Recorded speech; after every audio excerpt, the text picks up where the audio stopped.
Receive stable feelings by faith. It started as a knot in my stomach, a familiar feeling of dread that would creep in whenever I suffer from my depression. My high feelings yesterday are now down, draining my fading positive thoughts.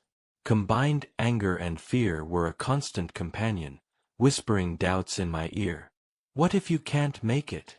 What if you never recover? My feeling was like a storm, tossing me back and forth, and I felt powerless against it. I knew I needed a real anchor. I remembered the words of Jesus, "Have faith in God." Truly I say to you, whoever says to this mountain, "Be taken up and thrown into the sea," and does not doubt in his heart, but believes that what he says will come to pass, it will be done for him. Therefore I tell you, whatever you ask for in prayer, believe that you have received it, and it will be yours. Mark 11 verses 22 to 24. It wasn't just a nice idea, it was a command to action. I need to pray. And I had to believe that I had received what I prayed for. So, I decided to pray and immediately start thanking.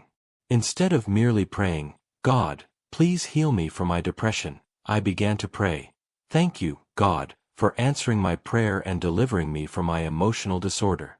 I believe that you're stabilizing my emotions because of your promise to take care of me." This was a radical shift for me. The fear didn't just vanish overnight. It would still try to surface, a familiar wave of panic hitting me. But I would stand firm, recalling the words from the Bible. I would say out loud, "I will not waver. I have God's peace that guards my heart and mind." The more I confessed this truth, the weaker the depression became. I was using my faith not just as a prayer but as a weapon against the negative emotions.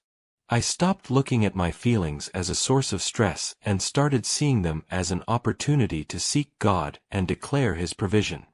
I was no longer a victim of my circumstances. I was a victor by faith.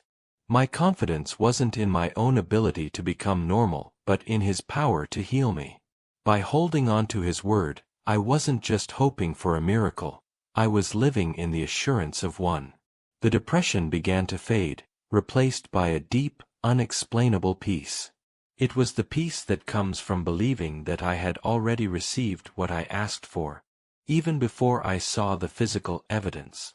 My faith became the anchor that held me steady, not because the storm had passed, but because I knew my boat was in the hands of the one who controls the winds and the waves.